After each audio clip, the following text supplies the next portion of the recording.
राधे राधे दोस्तों, संपूर्ण हिंदी साहित्य में आपका फिर से स्वागत है। मैं रेणु कुमारी। आदिकाल के वर्गीकरण के अंतर्गत हम जो अध्ययन कर रहे हैं, जिसमें गद्य साहित्य, पद्य साहित्य, रासो साहित्य, सिद्ध साहित्य और नाथ साहित्य के बारे में हमने अध्ययन पहली क्लासेस में कर चुके हैं। और आज हम रास साहित्य या कहें कि जैन साहित्य के बारे में अध्ययन करेंगे। आपको मेरा प्रयास कैसा लगता है ये ज़रूर बताएं और चैनल को सब्सक्राइब करें, बेल आइकन प्रेस करें, जिससे मुझे भी मोटिवेशन मिले। रास साहित्य या जैन साहित्य, इसके बारे में आज हम पढ़ेंगे। जिन और अ शब्द से मिलकर जो शब्द बनता है वो बनता है जैन, अर्थात जिन्होंने अपनी इंद्रियों पर विजय प्राप्त कर ली है उन्हें जैन कहा जाता है। जैन साहित्य का दूसरा नाम रास साहित्य भी है। जैन साहित्य को ही रास साहित्य भी। एक आता है रासो साहित्य, जिसमें कि हम पहले पढ़ चुके हैं और उसमें वीर रस का अधिक प्रयोग किया गया है, जबकि ये है रास साहित्य। रास शब्द की जो उत्पत्ति है वह महाभारत के अनुसार देखा जाए तो इसका अर्थ होता है रास का क्रीड़ा करना या अर्थ करना। जैन साहित्य के अनुसार देखा जाए तो एक प्रभावशाली रचना शैली है रास। सर्वमान्य मत भी यही माना जाता है कि एक प्रभावशाली रचना शैली ही रास है। भरत मुनि के अनुसार रास का मतलब क्या है, तो भरत मुनि मानते हैं क्रीडनीय से मानते हैं इसका। अभिनव गुप्त के अनुसार रास शब्द का संबंध जो है रूपक से माना जाता है। आदिकालीन साहित्य में जैन साहित्य सर्वाधिक प्रमाणिक, मान्य, वैज्ञानिक माना गया है। जो आदिकालीन जो साहित्य हुए हैं, जो हम पहले भी पढ़ चुके हैं, रासो साहित्य कहें या सिद्ध साहित्य कहें, नाथ साहित्य, इन सब के अंतर्गत जो जैन साहित्य है वही सर्वाधिक प्रमाणिक माना जाता है और वैज्ञानिक माना जाता है। जैन साहित्यकारों ने अपनी रचनाओं का नायक किसी जैन मुनि को ही बनाया है। मतलब जैन साहित्यकार जो हुए हैं उन्होंने अपनी रचनाओं में जो नायक है उसको, जो जैन मुनि हुए हैं उन्हीं को अपना नायक बनाया। जैन साहित्य का आधारभूत ग्रंथ जो है जैन पुराण है। आधारभूत ग्रंथ अगर पूछा जाए तो जैन पुराण माना जाता है। जिस प्रकार सिद्ध साहित्य बिहार में फलीभूत हुआ, ये भी प्रश्न बनते हैं कि सिद्ध साहित्य का उद्गम कहाँ से माना जाता है। वैसे तो नेपाल से आए थे, पर कर्मस्थली इनकी बिहार रही थी, या कह सकते हैं पूर्वी भारत भी नाम दे देते हैं बिहार की जगह। तो सिद्ध कहाँ पे रहे, बिहार में फलीभूत हुए। नाथ साहित्य जो है राजस्थान और पंजाब में। उसी प्रकार जैन साहित्य मुख्य रूप से गुजरात के काठियावाड़ व राजस्थान में फलीभूत हुआ। मतलब जैन साहित्य को कहाँ पे ज़्यादा अपनाया गया, वो किया गया, तो गुजरात के काठियावाड़ और राजस्थान में। जैन साहित्य धर्म हिंदू धर्म से सबसे नज़दीक माना जाता है। जो जैन साहित्य है उसको हिंदू धर्म से सबसे पास का माना गया है, क्योंकि जैन साहित्य मूलतः राम के चरित्र पर केंद्रित है। किसके चरित्र पर? राम के पे। इसमें राम के चरित्र का मर्यादित वर्णन हुआ है, इसीलिए इसको हिंदू धर्म से नज़दीक मानते हैं। जैन साहित्यकारों का मुख्य उद्देश्य किसी भी प्रकार के लक्षण ग्रंथों की रचना करना नहीं, अपितु ये अपने धर्म का प्रचार प्रसार करना चाहते थे। जो जैन साहित्यकार थे उनका जो मुख्य उद्देश्य था वो ग्रंथों की रचना करना नहीं था, जबकि क्या था, धर्म का प्रचार प्रसार करना था इनका जो मेन उद्देश्य था। अहिंसा परमो धर्म, इनका अर्थात अहिंसा ही परम धर्म है, इसका इनका ध्येय वाक्य था। अगर ध्येय वाक्य पूछा जाए तो क्या था? अहिंसा परमो धर्म। इन्होंने प्रबंध व मुक्तक दोनों ही शैलियों में काव्य रचनाएं की थी। इन्होंने प्रबंध काव्य भी लिखे और मुक्तक काव्य भी लिखे। आदिकालीन साहित्य में सर्वाधिक चरित काव्य जैन साहित्य में ही लिखा गया। मतलब जो चरित्र काव्य है वो सबसे ज़्यादा किस में लिखा गया? जैन साहित्य में। जैन साहित्य अधिकांशतः पद्य में लिखा गया। अगर जैन साहित्य की बात की जाए तो ये किसमें? पद्य में ही लिखा गया है। लेकिन कहीं कहीं जो गद्य में लिखा गया उसे टब्बा कहा जाता है। अधिकतर तो पद्य में लिखा गया। अगर कुछ जगहों पे लिखा भी गया है गद्य में तो उसको क्या नाम दिया गया? टब्बा नाम दिया गया था। आचार्य शुक्ल ने जैन सिद्ध नाथ साहित्य को सांप्रदायिक शिक्षा कहकर उसका उपहास उड़ाया था। ये कथन पूछा जाता है कि सांप्रदायिक शिक्षा मात्र कहकर किसने कहा? तो शुक्ल जी ने। और किसको? जैन सिद्ध और नाथ साहित्य को कहा था। और उसे अपने इतिहास ग्रंथ के प्रथम संस्करण में स्थान ही नहीं दिया था। मतलब इन्होंने जो पहला संस्करण अपना 1929 में जो लिखा था हिंदी साहित्य का इतिहास में, उसमें जैन सिद्ध और नाथ साहित्य को शामिल ही नहीं किया था, जबकि इन्होंने दूसरे संस्करण में उनको शामिल किया। रास, चरित, फागु, चरचरी ये सभी जैन साहित्य लेखन की प्रमुख शैलियाँ हैं। जैन साहित्य की अगर शैली पूछी जाए तो कौन कौन सी हैं? रास, चरित, फागु, चरचरी ये सब शैलियाँ हैं इनकी, जिसमें रास सर्वाधिक प्रभावशाली शैली है। जो है रास जो है सर्वाधिक प्रभावशाली शैली, इसीलिए इनके जैन साहित्य को रास साहित्य भी कहा जाता है। चरित शैली में किसी जैन आचार्य के चरित्र को उद्घाटन किया गया या किया जाता है। जैन साहित्य अधिकांशतः अपभ्रंश में लिखित हैं। कौन सी? अपभ्रंश शैली में ये लिखे गए हैं। इसका प्रधान रस जो है शांत है। रस की बात की जाए तो शांत रस का प्रयोग किया गया, जबकि रासो साहित्य में जो हम पढ़ते हैं उसमें हम वीर रस का ज़्यादा प्रयोग किया गया था उसमें, और जैनों के में शांत रस का। जैन कवि राज्य आश्रित कवि नहीं थे। मतलब ये किसी राजा के आश्रय में नहीं रहते थे, अपितु ये वितरागी थे। अर्थात इन्होंने किसी भी राज दरबार की शोभा नहीं बढ़ाई, अपितु देखा वैसा ही लिखा। जैसा इन्होंने अपने आसपास देखा था तो उसी का वर्णन इन्होंने अपने साहित्य में किया है।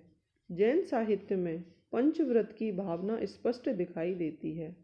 पंचव्रत की भावना इनके काव्यों में दिखाई देती है। तो पंचव्रत कौन कौन से हैं?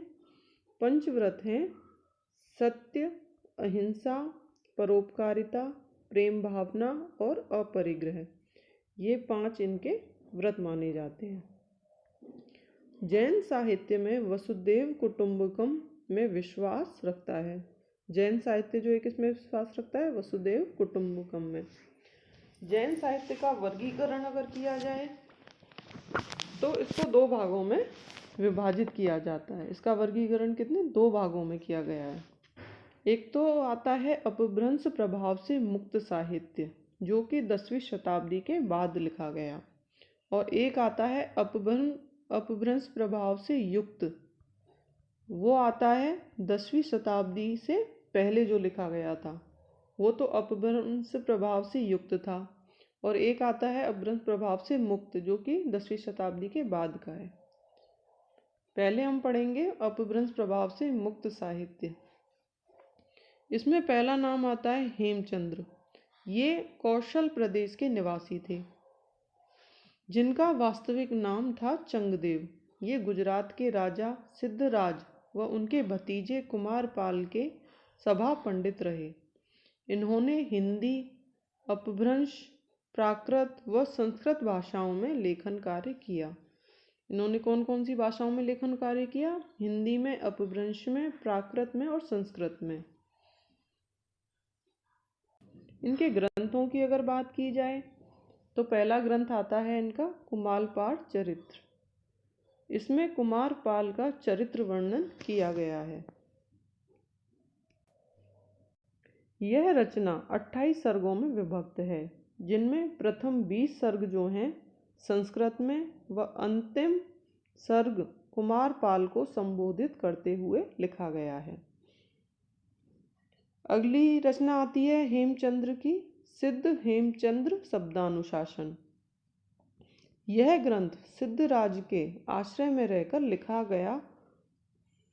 मूलतः यह व्याकरणिक ग्रंथ है जिसमें संस्कृत, अपभ्रंश और प्राकृत तीनों भाषाओं का प्रयोग हुआ है।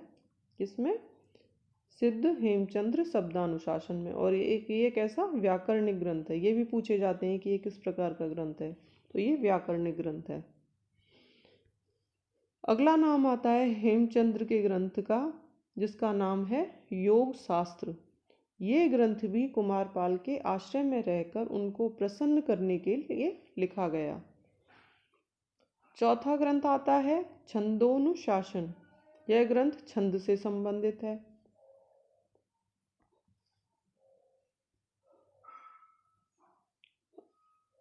पांचवा ग्रंथ आता है इनका देशी नाम माला कोश। इसमें 18 प्रकार की बोलियों व देशज शब्दों का प्रयोग हुआ है। प्रसिद्ध पंक्तियां कौन सी हैं? भला हुआ जो मारिया वहणी मारा कंतु, लज्जे जू तू वायसी जे मग्या घर एंतु। ये पंक्तियां देकर पूछा जाए कि ये किसकी पंक्तियां हैं, तो ये हेमचंद्र की पंक्तियां हैं, हेमचंद्र के ग्रंथ की। और किसकी? देशी माला कोश की। दूसरा नाम आता है शालिभद्र सूरी का। जैन साहित्य के अंतर्गत पहले पढ़ा हमने हेमचंद्र, दूसरे हैं शालिभद्र सूरी। गणपति चंद्रगुप्त के अनुसार ये हिंदी के प्रथम कवि माने जाते हैं। अगर गणपति चंद्रगुप्त के अनुसार पूछ लिया जाए तो प्रथम कवि कौन है हिंदी के? शालिभद्र सूरी। इनके ग्रंथ हैं, पहला ग्रंथ है इनका भरतेश्वर बाहुबली रास, जो कि 1184 में लिखा गया।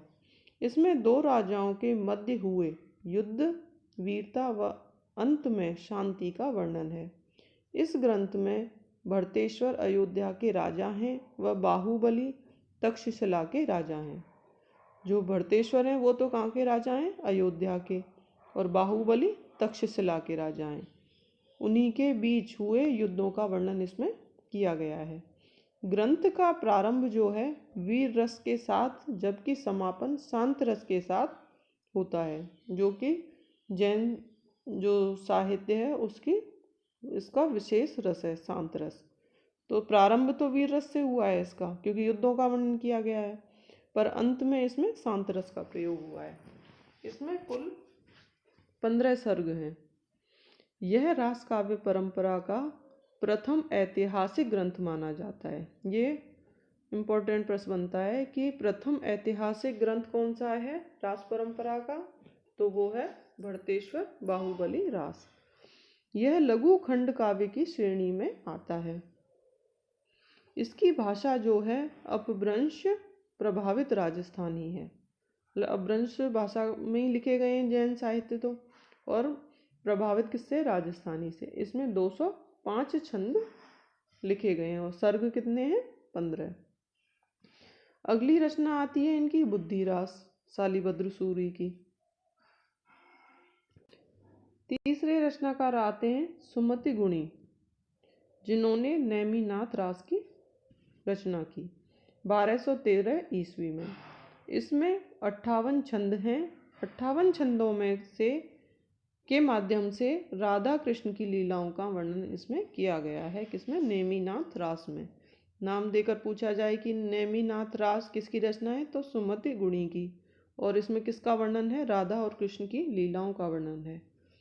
अगला नाम आता है विजयसेन सूरी का, जिन्होंने कौन सी रचना लिखी? रेवंतगिरी रास। कितने में? 1231 में। पांचवा नाम आता है जिनभद्र सूरी का, जिन्होंने लिखी स्थूलीभद्र रास 1209 में। इस ग्रंथ में राजा स्थूलीभद्र व कोशा नामक वैश्या के मध्य प्रेम प्रसंग का चित्रण इसमें मिलता है। अगला नाम आता है कवि आसगू का। इनका समय है 1200 ईस्वी। इन्होंने लिखी चंदनबाला रास। जालौर के आसपास का इसमें वर्णन है। इसमें दधिवाहन की पुत्री जो है चंदनबाला के कष्ट में सतीत्व जीवन का संघर्ष का उल्लेख इसमें मिलता है। कितने? 35 छंदों के माध्यम से। यह आदिकालीन करुण रस की प्रथम रचना मानी जाती है। ये भी बहुत इंपॉर्टेंट बनता है कि आदिकालीन करुण रस की प्रथम रचना कौन सी है, तो वो है कवि आसगू की चंदनबाला रास। दूसरी रचना आती है इनकी जीवदया रास। इस काव्य रचना में आत्मा परमात्मा का चित्रण स्पष्ट तौर पर दिखाई देता है। 10वीं शताब्दी से पूर्व अपभ्रंश प्रभाव से युक्त रचनाएं। अभी तो हमने अपभ्रंश प्रभाव से मुक्त रचनाएं पढ़ी थी, अब हम पढ़ेंगे 10वीं शताब्दी से पूर्व की रचनाएं जो कि अपभ्रंश प्रभाव से युक्त थी। इनमें पहला नाम आता है देवसेन का, जिनकी रचना है शावकाचार, जो कि 933 ईस्वी में लिखी गई है। वेरी वेरी इंपॉर्टेंट प्रश्न है, पता नहीं, गिनती नहीं है कितनी बार पूछा गया है। विद्वान इसे हिंदी की पहली रचना मानते हैं। जो विद्वान है इसे हिंदी की पहली रचना मानते हैं। किसको? शावकाचार को, जो कि 933 ईस्वी में लिखी गई। किसके द्वारा? देवसेन द्वारा। इसमें लगभग 250 दोहों में श्रावक धर्म की स्त्रियों के गृहस्थ जीवन का वर्णन किया गया है, 250 दोहों के माध्यम से। अगले आते हैं स्वयंभू। डॉक्टर राम कुमार वर्मा के अनुसार हिंदी के प्रथम कवि ये माने जाते हैं। कि कौन? स्वयंभू जो है राम कुमार वर्मा के अनुसार।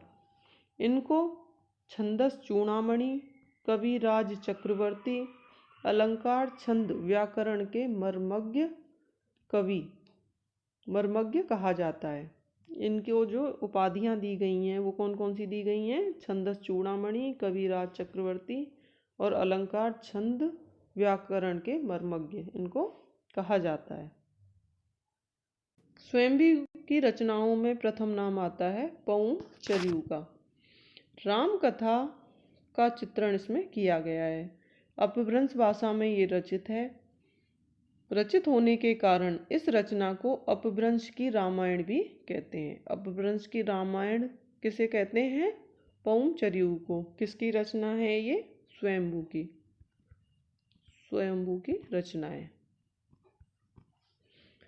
स्वयंभू जी को अपभ्रंश का वाल्मीकि भी कहा जाता है, क्योंकि अपभ्रंश की रामायण का है, तो अपभ्रंश का अगर वाल्मीकि पूछा जाए तो वो है स्वयंभू। इस रचना को इनके पुत्र त्रिभुवन स्वयंभू ने पूरा किया था। इनके पुत्र का नाम था त्रिभुवन स्वयंभू। इन्होंने इस रचना को पूरा किया था, पौम चरियू को। 12,000 श्लोक, 90 संधियां और 5 कांड इसमें दिए गए हैं। पौम चरियू की जो भाषा है वह अपभ्रंश प्रभावित होने के साथ साथ संस्कृत रही है। वैसे भाषा का तो इसमें अपभ्रंश का प्रयोग हुआ है, पर इसमें कहीं कहीं संस्कृत भी प्रयोग में ली गई है। दूसरी रचना आती है इनकी स्वयंभू छांदस।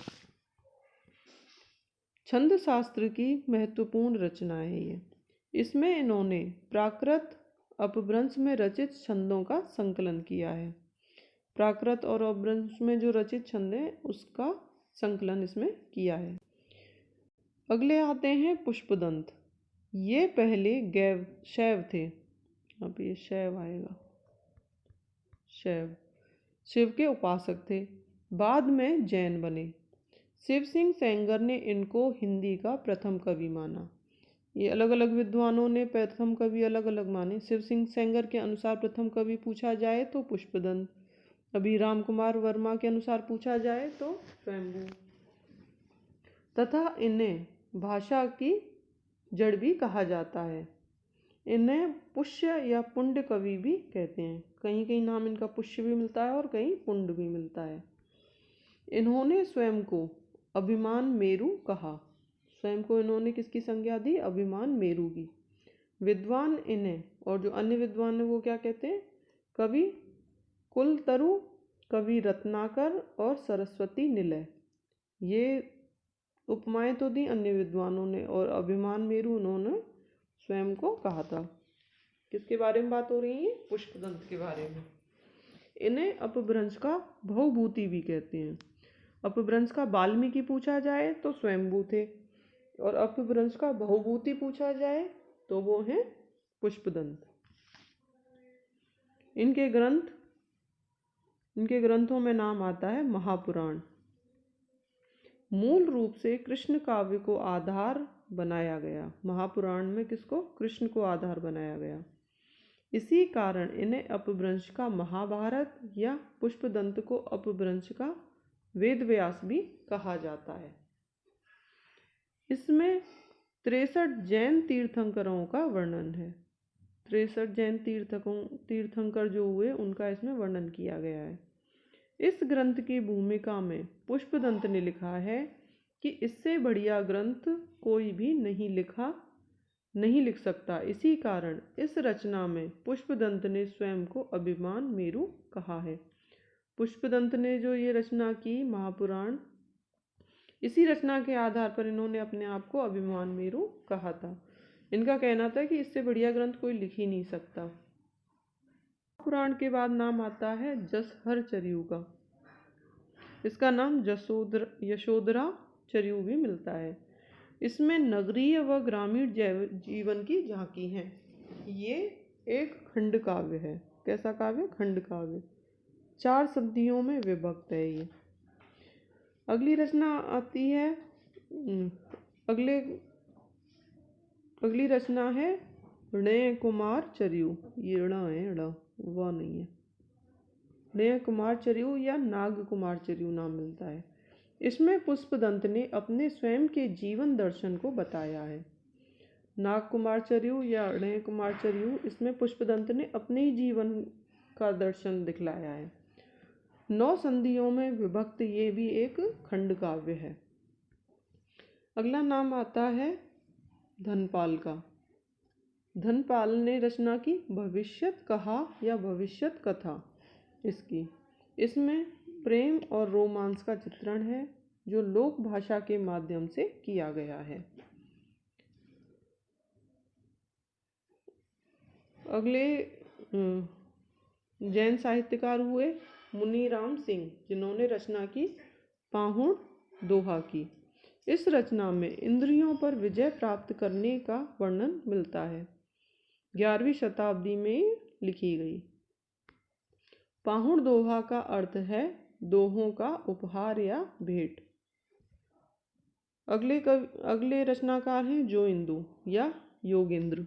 इनकी रचना थी परमात्म प्रकाश। ये परमात्मा है यहाँ पे,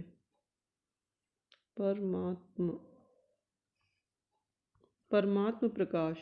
मूल रूप से दोहों में रचित है ये। अगली है योगसार। मुख्य रूप से ये आत्म तत्व की प्रवृत्ति को उजागर करती है ये रचना। इस तरह से आज हमने जो जैन साहित्य है उसके प्रमुख ग्रंथ रहे और प्रमुख जो इनके रचनाकार हुए उनके बारे में अध्ययन किया। आपको मेरा प्रयास कैसा लगता है ये ज़रूर बताएं। और आज हमारा आदिकाल का जो वर्गीकरण है वह समाप्त होता है। इसके अंतर्गत हमने आज आदिकाल का जो नामकरण है वह पढ़ा। उसकी समय सीमा, कौन से विद्वान ने क्या क्या मानी, और आदिकाल की जो परिस्थितियाँ थी, परिस्थितियों के अंतर्गत धार्मिक परिस्थिति, सामाजिक परिस्थिति, साहित्यिक, राजनीतिक और सांस्कृतिक परिस्थितियों के बारे में जाना। उसकी प्रवृत्तियाँ या कह सकते हैं विशेषताएं कौन कौन सी रहीं। वर्गीकरण किए गए। इसका जो वर्गीकरण है वह 6 भागों में किया गया था। 6 भागों के अंतर्गत गद्य साहित्य, पद्य साहित्य, रासो साहित्य, सिद्ध साहित्य, नाथ साहित्य और जैन साहित्य, जिसके बारे में हम आज ही पढ़ा है। तो इस तरह से जो हमारा आदिकाल का वर्गीकरण है उसके पूरे 8 वीडियो हैं। अगर आपने वो नहीं देखे तो उन्हें ज़रूर देखें। इससे बाहर परीक्षाओं में वैसे कुछ भी नहीं पूछा जाता है। जो भी इम्पोर्टेंट चीज़ें हैं वह इसमें सारी शामिल की गई हैं। आपको मेरा प्रयास कैसा लगता है ये ज़रूर बताएं और संपूर्ण हिंदी साहित्य चैनल को ज़रूर सब्सक्राइब करें। धन्यवाद दोस्तों। राधे राधे।